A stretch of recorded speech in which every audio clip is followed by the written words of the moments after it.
The wastegate takes 2 screws with a T45 head. They're installed through these holes into these screw bosses.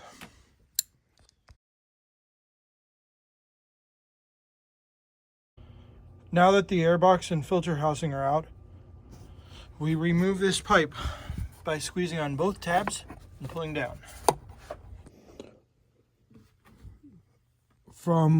I found it to be easiest underneath the car.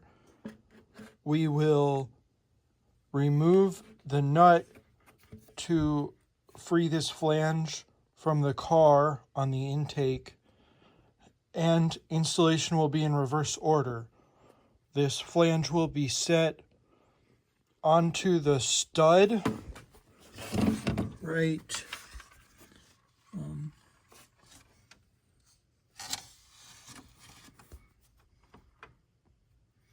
right there.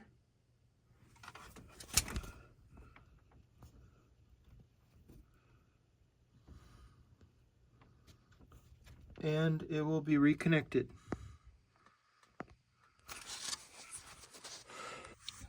I removed this pipe right here. There's a secret to it. You can free these retainer springs, get this clicked up into place. Do it once more time, like that. See? And then it's unengaged and ready to be pulled out. Installation is reverse of disassembly, so this would need to then snap back in, just as I just did, to engage barbs on the intake flange. Since they're sloped, I can push it on without resetting the wire outward.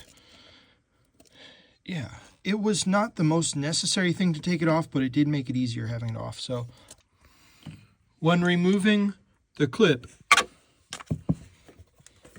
use a screwdriver to pry the gray button outward.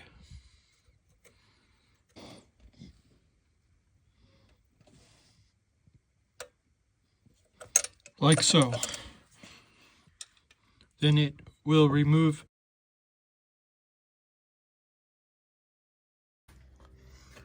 So since the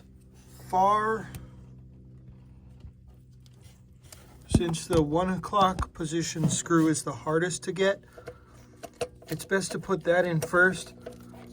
I started to put in, as you can see, that other screw at the 11 o'clock position, but I loosened it back so the one at the 1 o'clock position could be a little bit freed up.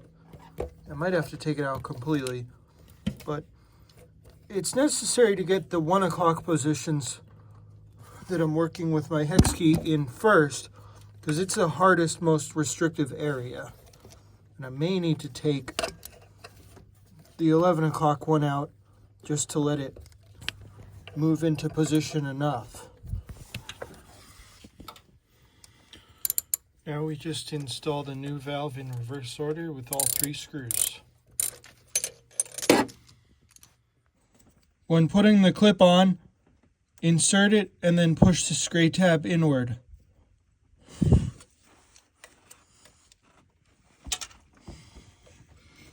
Insert, push inward.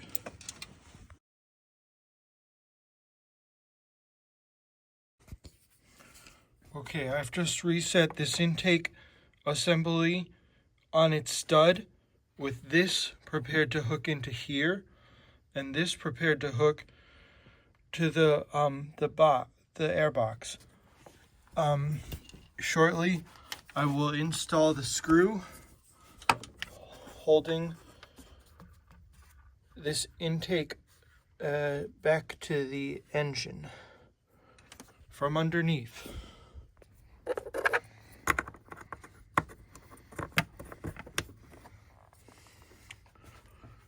All right.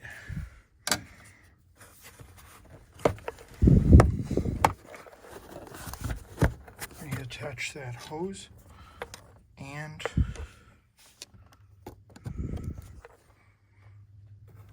Screw the caterpillar clamp back on.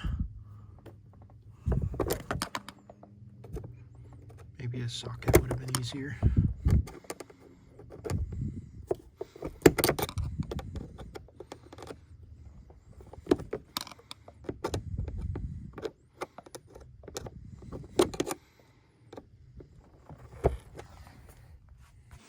From under the car, it will be necessary to screw this flange. Okay, it's time to install the 10mm nut that holds the intake from underneath.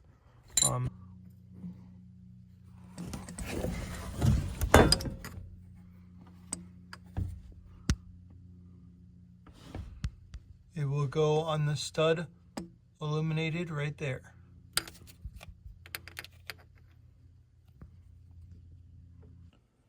A couple of reconnections to make. Let's connect this back. All right, and number 2, this goes back. And finally, this guy. Make it focus. Here we go. Okay. This guy goes back on with a firm push. Don't forget to put in all the screws to hold the liner to the bottom of the car. So place these rubber feet into the circles before they go onto the studs. All right, now that this pipe is off, it's necessary to take this and that off. There are 2 screws. The first one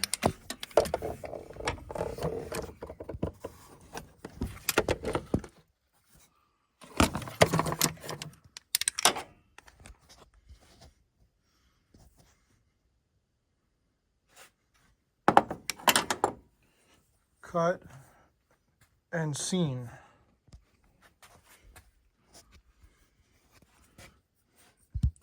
The second screw is you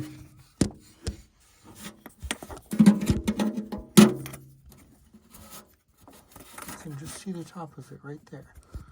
It's a T45. It needs to come out as well.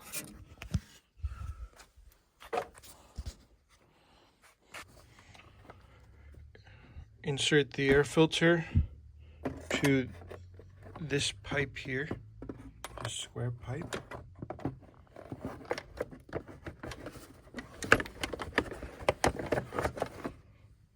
Like so.